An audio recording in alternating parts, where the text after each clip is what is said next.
Before Cheryl gets started, you need to go to the powder room, right through that door right there, and you'll see a light there at the end of the tunnel.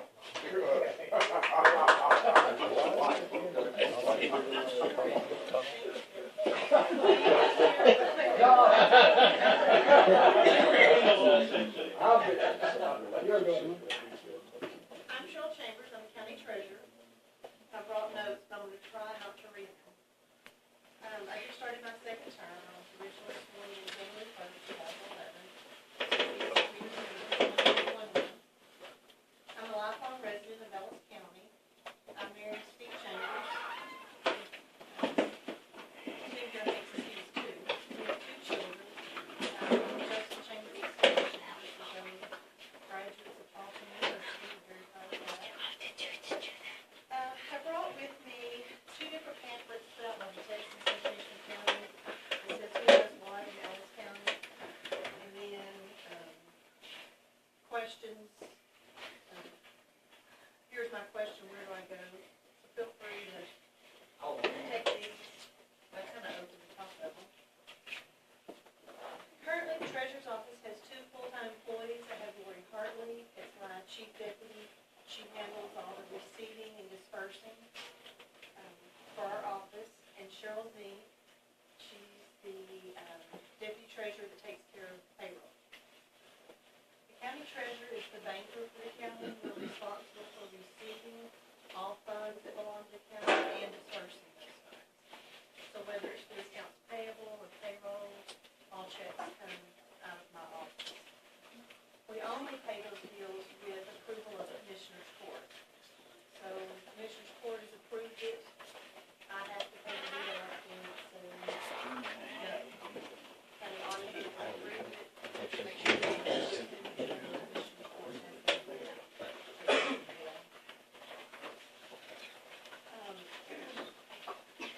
The treasurer is the chief custodian of all county finances.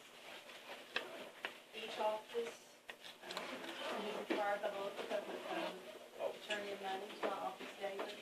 If there is a provision in the local government code that says they have up to 5 business days to get that turned in. So we try to help all those offices comply with that.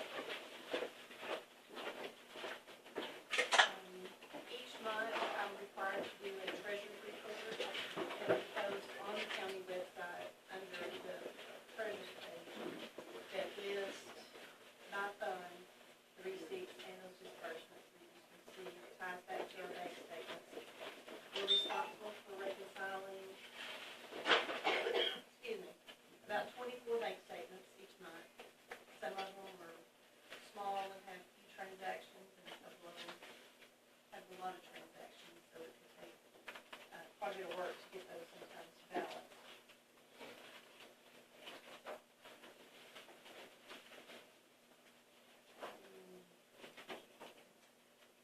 In addition to the monthly treasurer's report we post, I do a quarterly investment report. The Commissioner's Court named the county investment officer shortly after taking office, and I'm required by the Public Funds Act to get quarterly to Commissioner's Court, so I also post that information. And annually, I have to have the board approved after review the county investment policy for the county. As in most Texas counties, the county treasurer in Ellis County is responsible for payroll. We have a division between the HR office and the payroll office. It's a good checks and balance to have an independent official.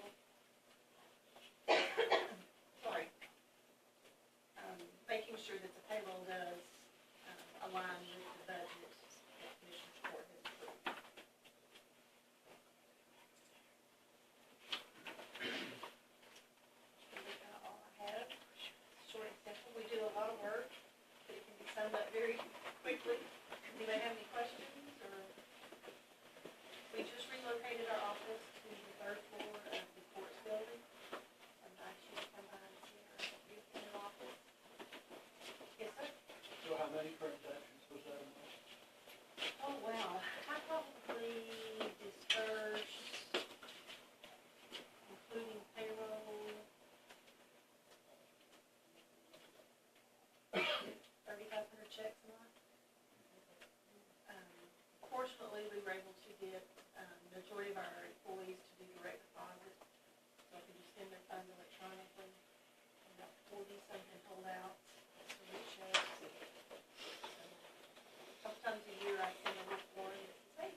debt service, is that just mostly bonds that have been issued, or? Yes, sir. The, courthouse restoration, the new building, things like that, anytime. And really, the county is very responsible not to issue a lot of debt. We have some county treasurers that talk about, multiple debt payments that they have to make. And we're fortunate not to have that here. The commissioners have done a really good job of not putting us under. Cheryl, how many banks do you deal with him? Currently, we deal with two. We have a main depository, which is Comerica Bank. And for the sub-offices, we have, actually, three banks. We have Interstate Bank and Wells Fargo for sub-offices. But America is the main. Yes, and that goes out this year, so that's subject to change depending on the bids and how the court interprets those bids to make that decision.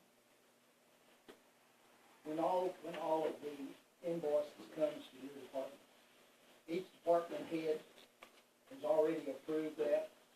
Yes, I don't actually receive the invoices in my department. The department head has their invoice, they approve it, code it, send it to purchasing for data entry. Then it goes to the auditor's office for audit. And then once they completed the whole cycle, they send me a register. I print the check, sign the check, disperse the checks. So does the register come from the auditor? Yes, sir. There are some counties that the county treasurer is actually the data entry of the accounts payable, but in Ellis County, it's the purchasing. Yeah, she's no longer here. Was it that? December. We got a new purchasing director? Not yet. Jody Platt, who is her assistant, I think, is acting interim.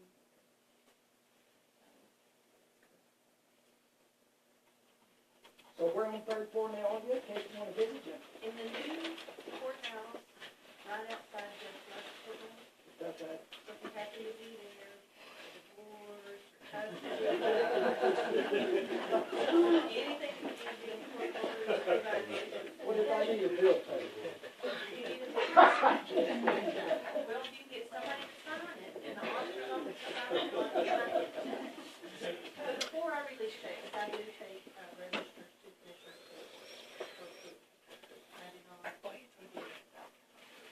About one time a month? Twice a month, commissioners court meets the second and fourth Monday of each month.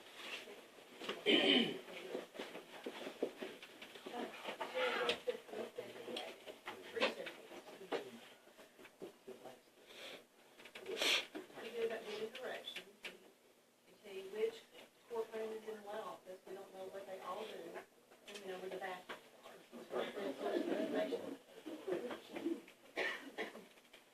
Are you up for re-election this coming year? No, sir. Good job. You just went through, didn't you? Yeah. Unopposed. Good job. That's very nice for my family. It saves us a lot of stress and money.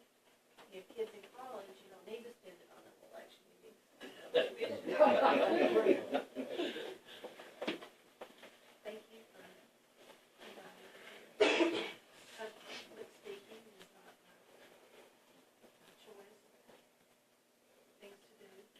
You did well tonight.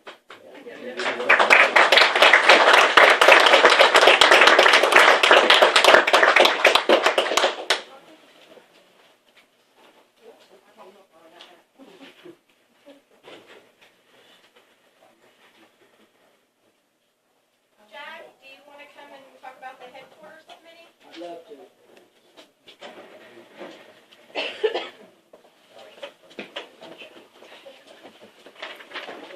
Those that don't know me, I'm Jack Walker. I head up the headquarters committee. Tom was talking about the Legacy Club. I think most of you in here know that in years past, we've had what's called the 100 Club. That 100 Club was started back in about 2008, with the understanding that if we could get 100 members, give $100, we'd have $10,000 bucks. We could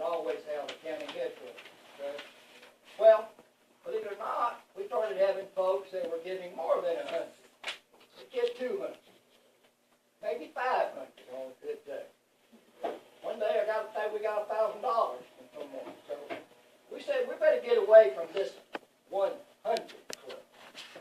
So the headquarters committee and the executive committee voted and we have come up with the new legacy circle.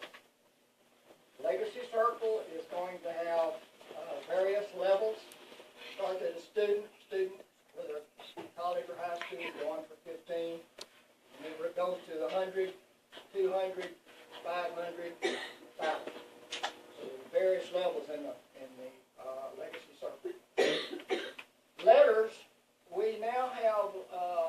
We just, by the way, I will tell you, we're going to pass probably a little bowl or a hat or something here in a minute, because the headquarters committee, we bought a new printer for our office. I think it cost somewhere about where's Penny? About $200. So rather than right, we thought we'd just take a church collection today. Now, see if we could come up and get this printer paid for. What I was going to say is that we have identified all of those folks that were 100 club members for the year 2014. So those will be on our priority list as far as letters going out announcing the new legacy circle. We are also got letters that will be going out to our elected county officials here in the county. We've had members of our elected officials in the past, so we thought we could get our elected officials to join our legacy circle. Okay? So you elected officials, you can expect that to be getting. By the way, I need to ask the elected official. Can we send that? We have to send that to your private residence, right? It would be best. It would be best, right? Okay. So we anticipate letters going out to previous 100 club members and our elected officials in the next 2 weeks. So we're looking at maybe trying this first mail out probably around 50, I think, is what the committee decided. Is that right? Things about that, and also what doing all the people on by the month that they were last. Exactly. What we'll be doing is sending out letters asking people to re-up. In other words, the letters that are going out are people that paid January 2014. So we're going to be sending out letters saying, okay, it's been a year, it's time to re-up. Okay? We'll be doing that every month. Trying to catch everyone.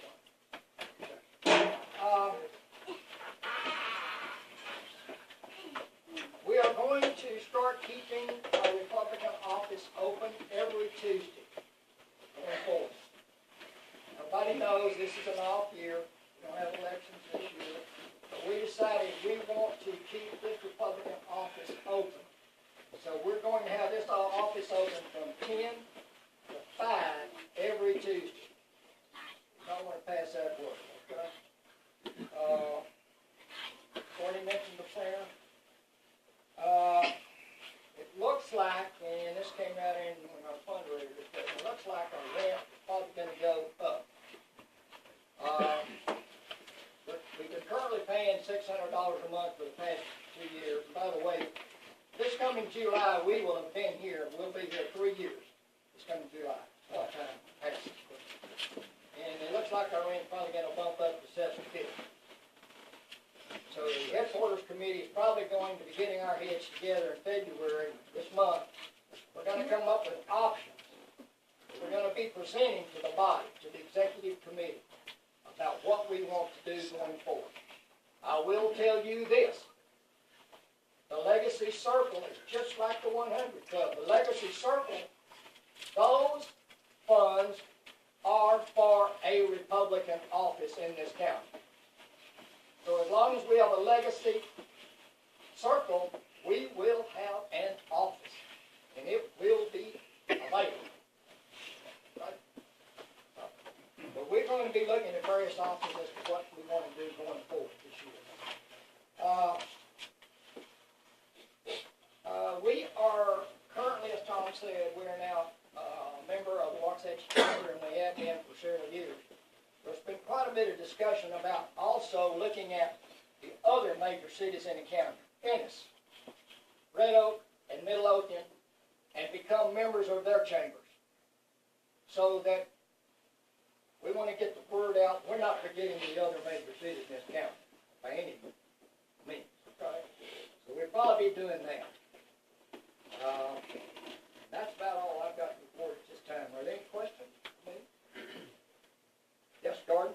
Will you put the new office hours on the website and maybe a sign on the door? Yes, is Christina here? We can do that. We can send her an email, Gordon. Good suggestion. Put it on. Any other? Thank you.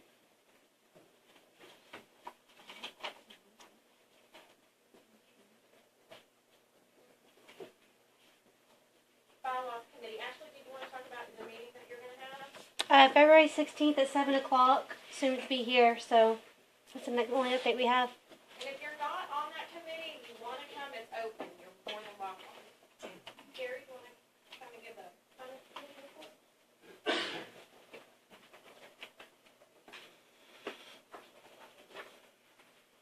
I'm Gary Bennett, and I chair the Finance Committee. But before I give that report, I thought some of you might appreciate this. A friend of mine has been in retirement for some time, and I asked him, what do you do for your retirement years to find it interesting or have a little fun? And here's what he told me. He said, well, as an example, my wife and I went into town and visited the shop the other day. When we came out, there was a cop writing out a parking ticket. We went up to him and I said, come on, man, how about giving us elders a break? He ignored us and continued writing the ticket. I called him a jerk. He glared at me and started writing another ticket for having worn out tires.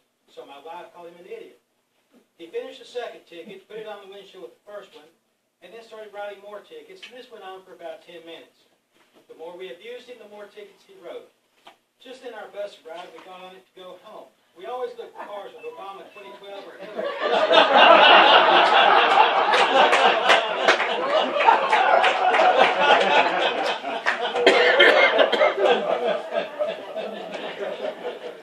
Okay, the Finance Committee met, and our primary focus, obviously, in keeping track of the funds. And by the way, the Finance Committee always meets an hour prior to this meeting every month. And anyone is welcome to sit in on that meeting. It's by no means a closed meeting, so feel free to do so if you wish. But our primary focus is to keep money in the coffers and determine what we need to do to keep the money rolling in. Now, obviously, this is a non-election year, so we don't have quite the expense. So at $600 a month, you can pretty well add that up. It does begin to take some out of the bank account. So we're looking at a fundraiser in August. And both Denise and I have been working on Senator Cruz, and it's looking very promising that he may be our speaker in August. We're waiting to see what Saturday works for him or Friday. If that's the case, we certainly intend to get Rafael Cruz's dad to come in to do the invocation for that event. Also, we're working with Governor Abbott this morning in advance to see if he might be able to come in as well. And if we're successful in that respect, then obviously we'll be looking at what type of tickets that we need to provide and how we set it up. We do know that we're going to either try to have this again at the Segu Center where we had the last one, or the Waxahachie Civic Center, depending upon what we can negotiate with each one and what those prices will be. So that is what we're looking at. We'll also be considering sometime in January, more than likely doing another type of event because that's an election year. Everyone's going to be wanting to make appearances. So we'll be considering that as well, gearing up for that election cycle in 2016. And we do have some fallback folks that we will consider in case these don't work out. But as I said, right now it is looking promising with regard to Senator Cruz. So with him running for president, as I'm sure he's going to, it should certainly generate a lot of interest. And that pretty well completes my report this time. I'm trying to take my picture like here. Okay, then we had communication, but Christina's out of town. Sandra, do you have anything for the Republican women? Oh, I sure do. We're very excited about our Labor Day dinner, which is next Tuesday at the Cotton Gin event venues at the Rogers Hotel. Steve Ministeria is our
Day also in Euless. Okay. Does any precinct chair have any new business? Well, I forgot to mention something since did Penny come in? No. All you new precinct chairmen, and even you old ones, been around a while. Starting March the 7th, just Saturday, it's that first Saturday in March, we're going to start having precinct chairman training here. Probably starting at 9 o'clock on that morning and run for about 3 hours. So all the new precinct chairmen, we'll be putting that on the website too. Starting March 7th, precinct chairman training. And that's probably gonna run for 4 or 5 consecutive Saturdays. So, plan on that. And then when you leave here, you can go to Austin, because then they're gonna elect the new Republican chair at the headquarters in Austin. Okay, any precinct chair have any other new business? Now I'm opening the floor. Oh, yes, TJ. We need to, I want to nominate Paula for a precinct chair position. What precinct, Paula? I think it's 112. She's moving though, and I need to look at the map and see if she's still in I'm moving to 112. 2 miles. No, it's over there on that other map. Here's 112 right there. This arrow head, she is it. I'm moving to 1446. Yeah, it's in there. Yeah. So we have a motion to nominate Paula Ann for precinct chair for 112. Is there a motion? Second? I'll second. So TJ nominated. She got married. What's her last name? A-N-D. A-N-D.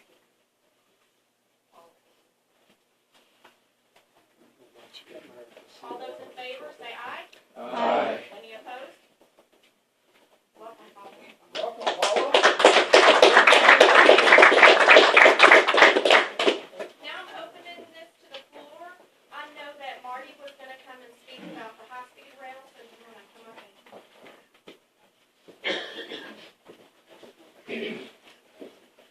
This is always a talk, and somebody in the room goes, oh my God, that's my property they're going through. It happens every time.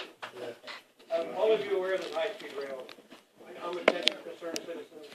We were working on an economic development project for the county, an economic development summit at the end of this year.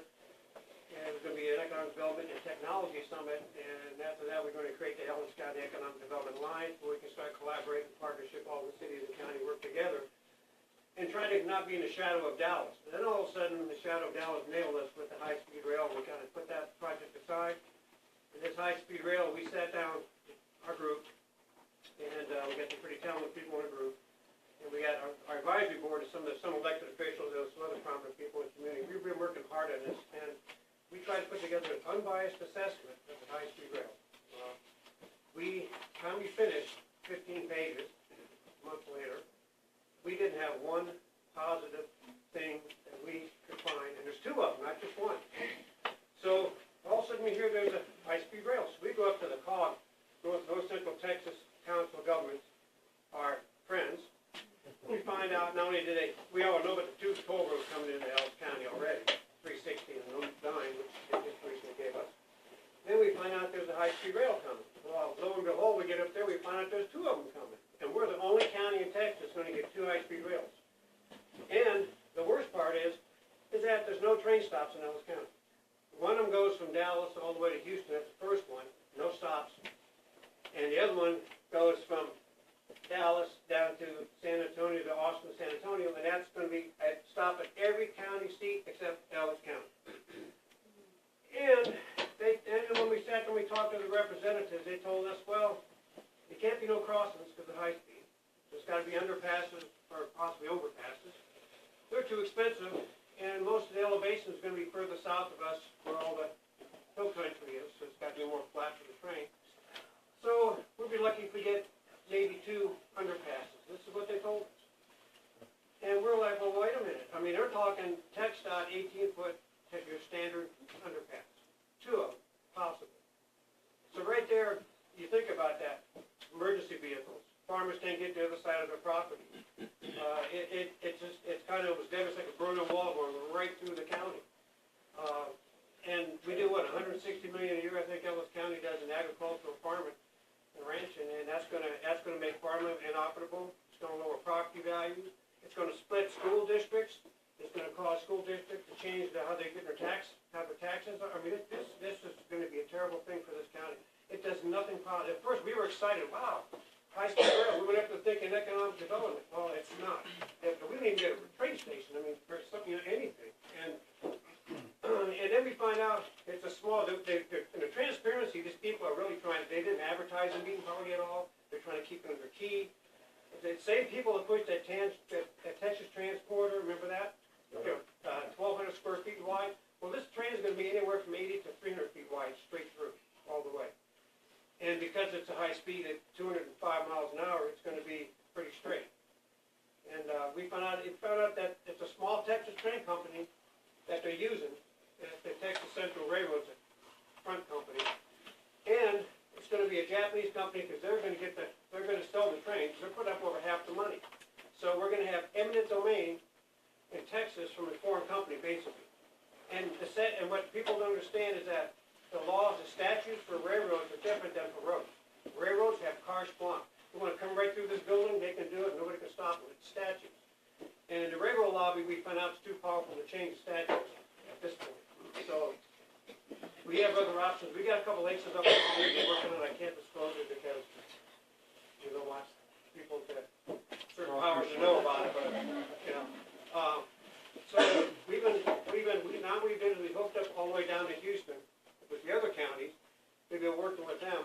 And they were the ones who stopped the transporters down here, down in north of Houston, a couple of counties up there. Well, now they're organizing. They got the county judges down there, a couple of them getting together, and they've been communicating with us. We had a conference call with them, and they give some pretty good tips. Some pretty good tips on how to stand and fight this thing. They beat it last time. And so that's what we're working on. That's some of our strategies. But this thing, I mean, you look at it, and it's almost, and it's just like Dallas saying, how was Dallas County? And a COG is supposed to be, we're supposed to be in their district taking care of us, and they're gonna put 2 toll roads and 2 high-speed rails in this county, and they could care less what we think. Well, I don't know about you guys, but I think, the reason for the Economic Development Summit was we need to get out of the shadow of Dallas and become our own, and get some good industry in here, and then all of a sudden you put this on. So we know Carol Bush sits on the transportation costs, so we're gonna try to get a meeting with her and sit down and show her the details of what this development, the negative impact it really has on us. We got a 15-page assessment paper. If you're interested to find out more details about it, you can always go to our website, TexasConcernedCitizens.org or .com, either one. And you go to, I think it's special events. No, it's underneath issues, and there's a sub-menu for high-speed rail. Also, when you visit the site, you'll see a button on there to click. It's on right on the front page. So. Yeah, and then you tag it, and it's a PDF, it's 15 pages. Also, I'm going to give you, we broke it down into a 2-page summary. But here's the map. I put some maps, I can pass them around, but we did it yesterday, and one person went, oh, that's my property. So, you pass it around, just go ahead and look at it. This is just some of the proposed routes that we're and if you can see that this is a plan that they have across the country. The Federal Railroad Administration is part of this. They were up there pushing this, so is the COG, and yet they're saying this is all private money, no taxpayers' money. We already know that's baloney. And this administration are pushing this whole high-speed rail, all part of their sustainability agenda 21 stuff, what they're trying to do, control communities. It's all part of the plan. But so what we really need is all of you to be aware of this, to talk to other people, and because we need to really stand up and fight this. This is really going to, imagine 2 Berlin walls going right through Ellis County, hardly any crossings. Seriously. I think what it's going to do is someone else needs an emergency vehicle. Farmer can't get the other side of his property. It's going to make a lot of farmland inoperable. It's going to lower property taxes in the county. It's going to hurt us. And the only positive event might be when they build it. You might get a couple of fast food joints and maybe some drive-throughs and maybe a couple hotels, make the money off it for a couple months, and that's about it. Nobody's looking out for our interests, not one person. The COG isn't doing it, TxDOT isn't doing it. Anybody got any questions? Yes, so how do we fight this one? Like I said, we got a couple of aces in the hole, but we're keeping it quiet. And we think we can maybe replicate what was done down south. We've been communicating with people quite a bit. But it's taking a united effort.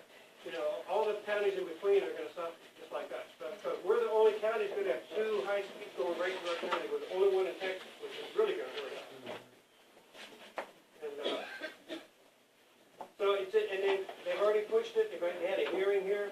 Most people didn't hear about it. We put the word out. 200 people showed up, which is pretty good for Ellis County. And they've been now going to come out with the first scoping paper, whatever they call it, by June. And we still have a chance to shoot it down. But the thing is, we already know we found holes already in their environmental paperwork. We already found holes in it. There's going to be more we're going to find. And that's what we're going to get on my last time. Same thing. There's no way they're aware of it. What they've done is, they knew this was coming. What they did was they appointed our mayor here, put him on the executive board of the COG up here. I think maybe to quiet it down. But once he realizes that we're not going to take it, I mean, it hurts all of us. Children, our schools, our property values, everything. So what we're gonna do to get several thousand people involved to go let everybody know that we're PO'd about it, we don't want this, I'd rather just say, we got a few people arguing about this. Well, no, when the time comes, I'll let you all know, about every month, because if we can do what we're planning on doing, I'll be up there smiling in about a couple months maybe. But in the meantime, I can just keep you informed as we're going along. But we got the guy who started the whole thing and fought it, Dan Byfield down in, I think, Grimes in Leon County. A brilliant lawyer. He's a property rights lawyer, and he's the one who beat him last time. Him and all the people he rallied. He's down there rallying again. He's got conference calls with us. We've been sharing ideas back and forth, and he's really given us a lot of good ammunition as to what to do and how we need to approach it. It's going to take legal, political weight. We've already got we're doing pretty good in that area. We've been, that's my wife. I'm meetings and meetings just with people. But all the right people, we're working on it.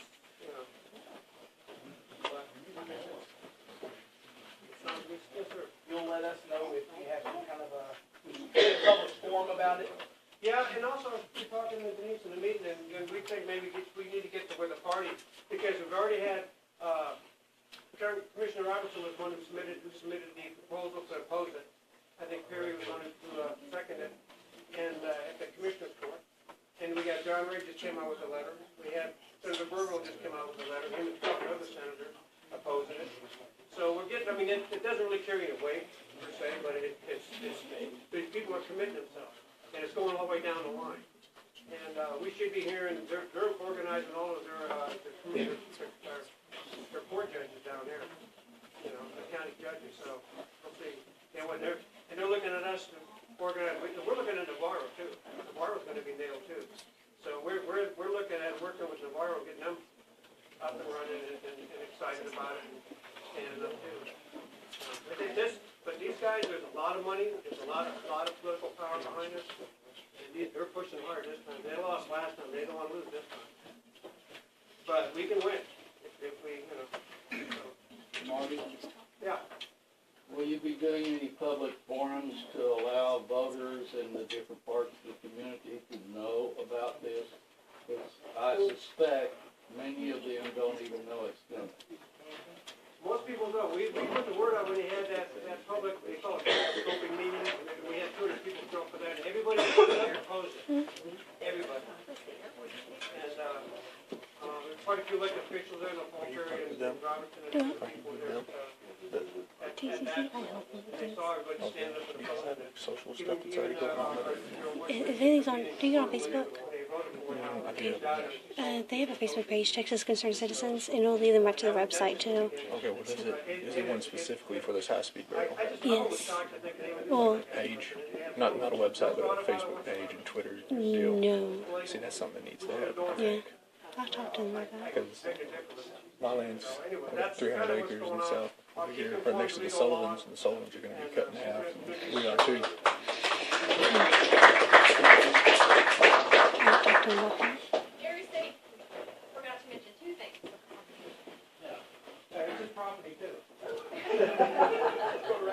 I'm gonna go right through your property, see one of them. Two things I wanted to ask y'all to support. The first one is, when you talk to John Ray, Brian, I know they're going to support this, but it's really important that everyone, that the more people they hear from, the stronger it reinforces them. House Bill 526 has been filed in the House by Cheryl. And that's properly known as American Law for American Courts. This failed the last go-around. They're going to try and put it through this go-around. Oklahoma just adopted this. And what this bill does is prevents any foreign law from being used to resolve judicial issues in Texas. Right now, as of last month, there was created in Dallas County the Islamic Judicial Council, which intends to use the Sharia law to resolve disputes. And that has no place in Texas in the United States. Yes. That would prevent this from happening. And it doesn't have a Senate bill designation yet, but right now it's House Bill 526 by Leach. I would strongly urge y'all to support that, because all you have to do is get a Great Britain that's allowed the Islamic courts to crop up what it's done to that country. Penny? Are they having hearings on that yet? Not yet, but I'll try and let everyone know. 'Cause we wanna go. Let Denise know when it comes up, so she can send out an email blast if you will. The other thing I want to make you aware of, the legislation hasn't been filed yet, but it's going to, and I think it's extremely important. I was invited to a briefing 2 weeks ago at the state capitol by Frank Gaffney, who is president of the Center for Security Policy out of Washington, D.C. He and quite a few others, including 4 retired 4-star generals and Admiral Walsh, who just retired as Pacific Fleet Commander, are pushing this. It concerns protection of the electric grid. They have adopted a policy position that has been set before Congress for the last 3 years. It's been ignored. The neat thing is that Texas has its own separate electrical grid, not dependent on any other states. And the concern is to protect that electric grid from any electromagnetic bomb that's set off in the atmosphere, which, according to them, several countries hostile to us are developing the means to get that over here right now. Back in 2012, I think there was some slight mention made of it, and it was downplayed, but a freighter was boarded by the Coast Guard in the Gulf and was carrying a load of raw sugar, and underneath the sugar they found 3 Scud missiles, the idea and launchers, which the idea was to launch from the Gulf, which would have covered Dallas and a lot of the southern areas of the nation. 2 years ago also, some terrorists attacked the power center outside of San Jose, California. And you may have remembered reading about that. They went in, cut a bunch of the wiring, then went out and took automatic weapons to shut up the cooling systems that cool the transformers. Fortunately, the one wire they missed when they clipped was the one that sent signals that the cooling systems were going down, so they cut down the power. Had they cut that wire, we were informed they were probably 2 years before power could be restored to the Bay Area of California. So it's a very serious issue that they're becoming increasingly concerned about. And right now, there are several legislators that are getting together and drafting legislation that will provide means for Texas to do what's necessary to protect the electric grids, which is basically covering the transformers against these sort of explosions. They said that it would only cost, but compared to the entire budget, it would cost $2 billion to protect the entire country. And that's been ignored by Congress, and that's the amount of money that we send to Pakistan every year in aid. So anyway, I wanted to mention those 2 things specifically, very important to us. Keep that in mind. Thanks.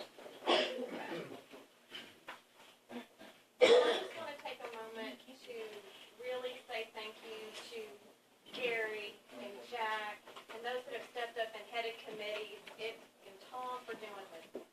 You know, kudos to them.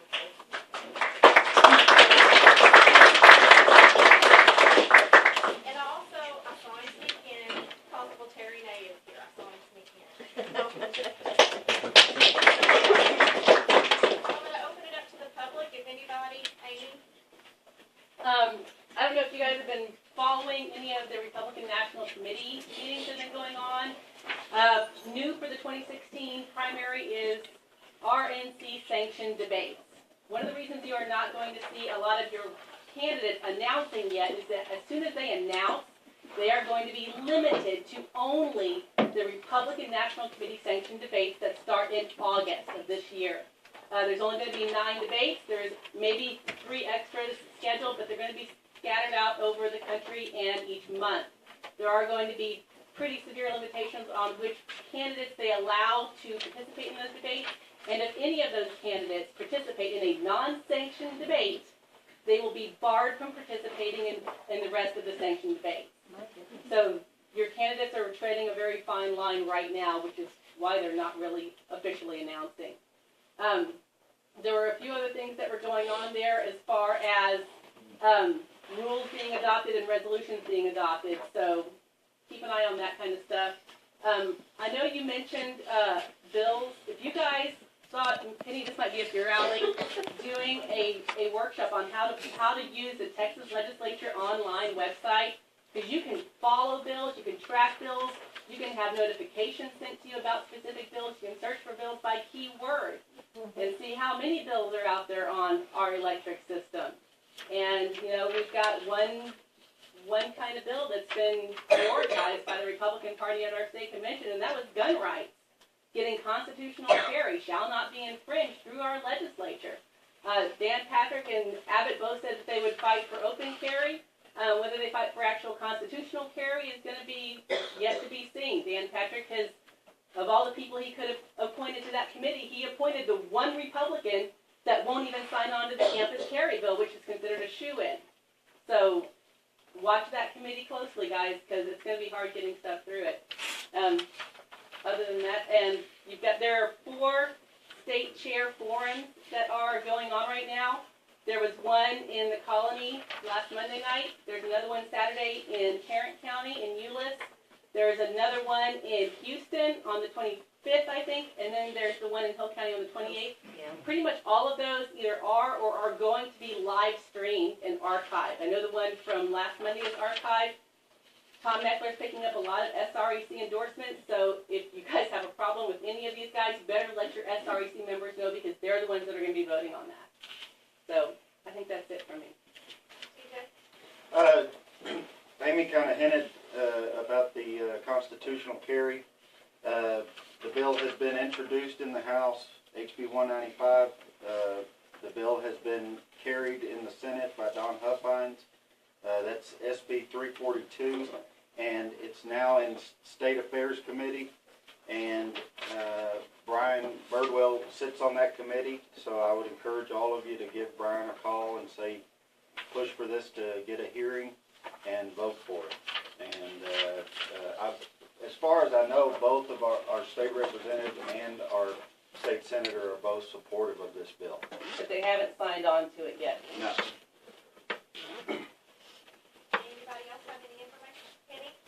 I don't know, I came in late, I'm sorry, I just came from Plano.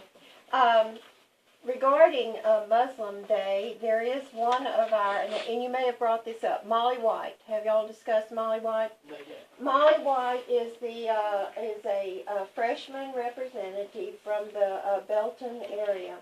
And on Muslim Day, it was out of session, and in her office, though, you may have seen a lot of discussion. She had an American flag, she had an Israeli flag, and she asked her staff if the people from Islam came in, that they would be asked to pledge allegiance to America, that they would stand for Israel, and they would denounce terrorism. And Molly has been completely beat up by the public about that. Right. And so, personally, I think those are things that any citizen in the United States who wants to be here should be allegiance to our country, should stand with Israel, and should denounce terrorism. So, I have a form here that if you agree with that, Molly White is right, is what I have here. And it asks for a name and a city, and if you have the inkling to sign that, that will be taken to Molly. She needs to hear some support that says we agree that we will pledge allegiance to America, we will stand with Israel, and we will denounce terror. And so I already have, I did this started on Sunday, and I have over 100 signatures from all around everywhere. I mean, North Dallas, wherever. But this is not an official GOP anything. This is individual citizens. It doesn't have any tie to any organization. He'll be back here. Anyone else?